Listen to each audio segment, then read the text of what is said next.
Welcome back to the show. Now, a week has passed since terrorists attacked an Abuja-Kaduna bound train, leaving around over 100 passengers left to be accounted for, and this has become very controversial. The latest figures that we're getting from the Railway Corporation says 146 of the 362 passengers on the ill-fated Abuja-Kaduna train are unreachable 6 days after the train was attacked by terrorists.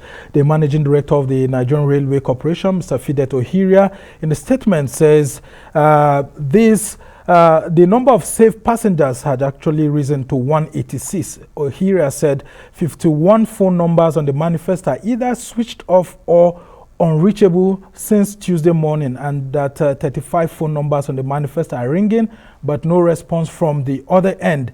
He also said that 60 phone numbers on the manifest, when called, responded non-existent. Now, the NRC boss clarified that 22 persons are reported missing by their relatives and 8 persons were confirmed dead. And this has led to a lot of accusations here and there. But of the 362 validated passengers on board the attacked AK-9 train service on March 28, the NRC is insisting that 186 persons on the manifest are confirmed to be safe and at their various homes, and that additional 14 persons have been confirmed safe as at today.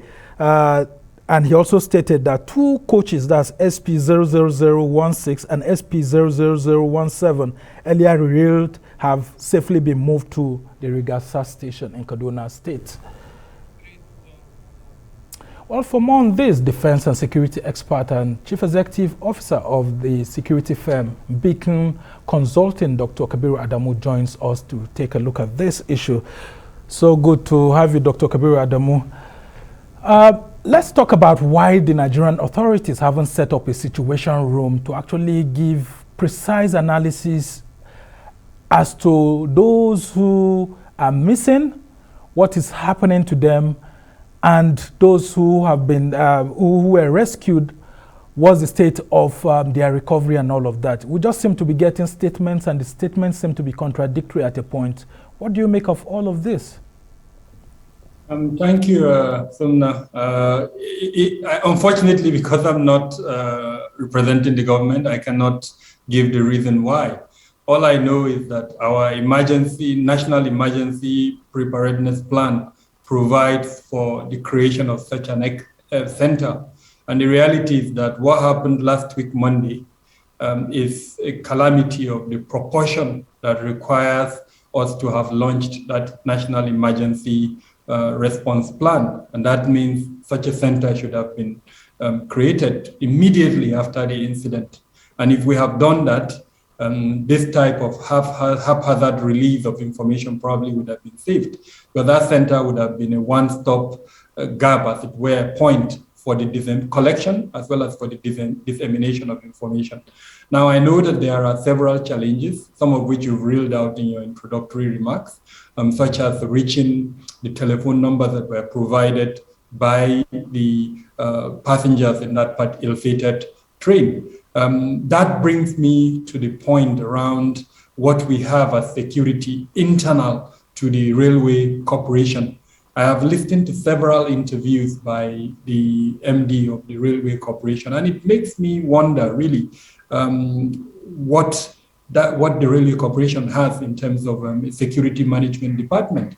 He indicated that they do have a commissioner of police that was deployed to them, as well as an SSS official that were deployed to them. Now, if the management of security within the Railway Corporation is done in a manner that we see in other organizations, then I think that is perhaps one of the biggest gaps that have led us to where we are at the moment, and incidents that have followed that ill-fated train would also suggest the same. So clearly, the capacity of the department that is responsible for security within the Railway Corporation is questionable. Now, beyond that, the public security departments that are supposed to be involved in a national emergency response plan, who have responsibility to ensure that where we have such incidents, we're able to manage our resources in a manner that reduces the impact for all the victims. I haven't seen that, unfortunately. And so clearly, gaps do exist. And I think there is enough ground for me to suggest that perhaps there are cases of both negligence and perhaps even incompetence in the management of security regarding the railway service itself and incidents of such calamity when they do occur in the country. Thank you so much, Dr. Kabir Adamu. We've received intelligence information, being given to us as journalists, that there were previous information made available to the railway authorities that these attacks would happen. And some of your colleagues in the intelligence community actually asked the Nigerian Railway Corporation to halt the last train service between Abuja and Kaduna, which usually takes off from 6 p.m. because of these fears. But that the Railway Corporation said that stopping such a service will seem like giving into fear or giving into the terrorists and the terrorists winning. What do you make of this? How could it have been managed better? First off, that intelligence, it has even gone beyond intelligence, because intelligence is when you collect, you analyze, and then you disseminate.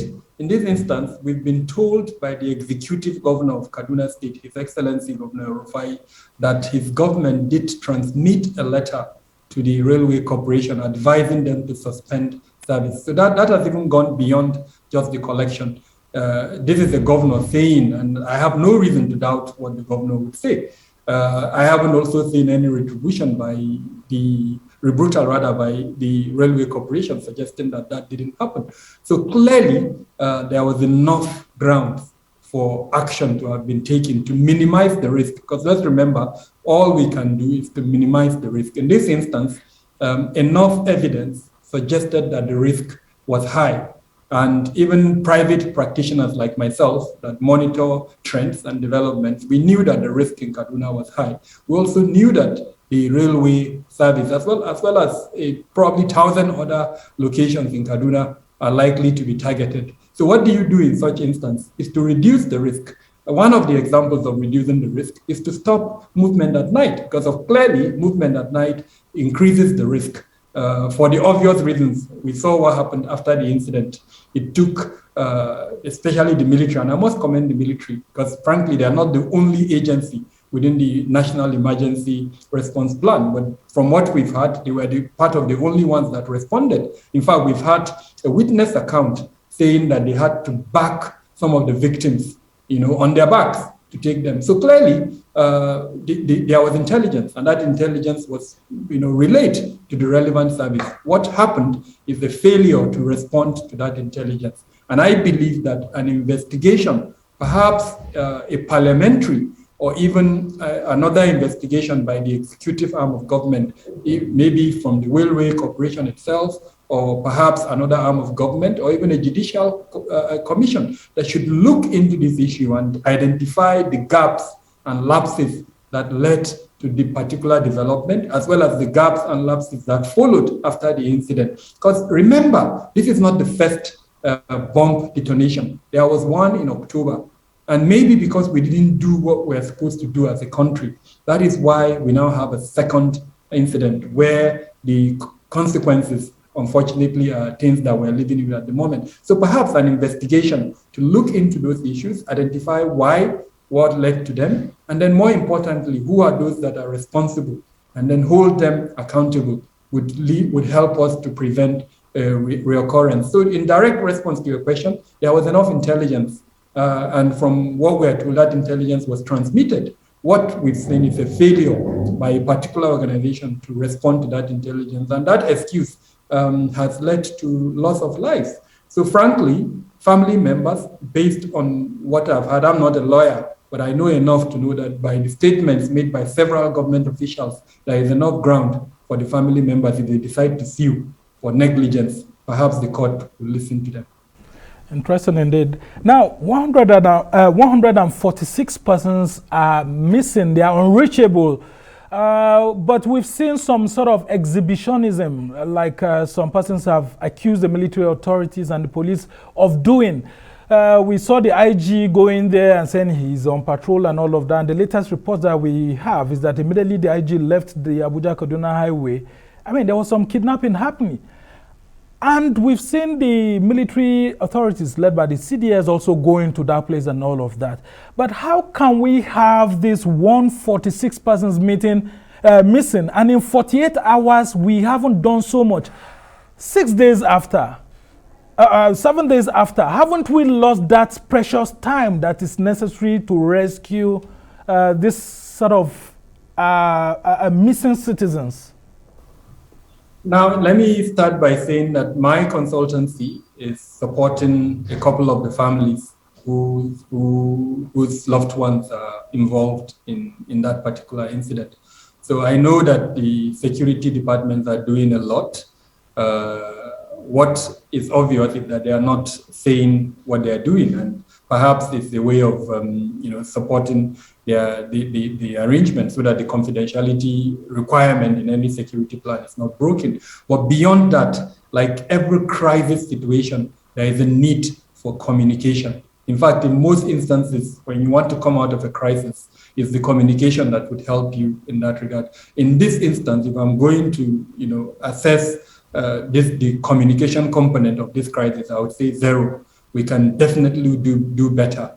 We would have that emergency center that we spoke about earlier on would have had a communication component where on a daily basis, releases, reports would be churned out so that the family members of the loved ones would know what is happening. Nigerians the media would now have reports to work on. In the absence of that, you now have all this haphazard information flying around, some of them actually contradictory. So yes, there is room for improvement, and I'm hoping that as a country, we look at this dispassionately and learn from the mistakes that that are being committed in this regard. But suffice to say that based on my knowledge and my involvement, like I've mentioned earlier on, a lot is being done by the security department. In fact, a lot that would require to an extent commendation. The fact that it... So should we be hopeful that some of them will be rescued pretty soon? I can't give a timeline, but I can tell you that from what I know, a lot is being done, and I'm hoping that lot would result to recovery. One of the things that worries us is a statement by the executive governor of Kaduna State when he, in a matter-of-fact manner, mentioned that he believes that these are not the bandits, the kidnappers are terrorists, and their demand is not likely to be financial, and that their demand is likely to be political. Now, if that turns out to be the case, then unfortunately, all our projections are not likely to be, something that will happen quickly if we go in by the history of groups that are politically inclined. What we can do as a country is to use our intelligence. And I've mentioned this in a program in your station. Similarly, I believe that the president or the presidency should issue a tasking order to the security departments, a clear one that says within a period of 4 weeks, we want the profile of the groups that are behind this abduction. Another order should follow where the arrest of the members and the leadership of this group should be achieved within a period of 1 to 2 months, so that within 3 months, we have both the identity as well as the arrest of this. And where these security organizations fail to meet this objective, because once a presidential directive is issued and the leader of a particular organization fails to meet that demand, then he or she frankly should lose his job. Anything short of that, honestly, we're just playing around. And I say this with all sense of responsibility because the bandits have a lead now. They've it's like they've bitten into a very juicy product. If we do not send a message to them that no, this cannot be tolerated, this cannot happen within our territory, then unfortunately they are going to continue, and that is the message that we need to send. Well, unfortunately, we don't have enough time. Dr. Kabiru Adamu is the Chief Executive Officer of security firm Beacon Consulting. I wish we had more time, but I think it's a very good suggestion you have given to the Buhari administration, because this is the centerpiece of the Buhari achievements. I mean, the railways, and if nothing is being done so much to protect them, I wonder what other legacy the president will be celebrating so much. We thank you for joining us to take a look at this, and we can only wish the families of the missing persons well, and we all hope that they'll be back home pretty soon.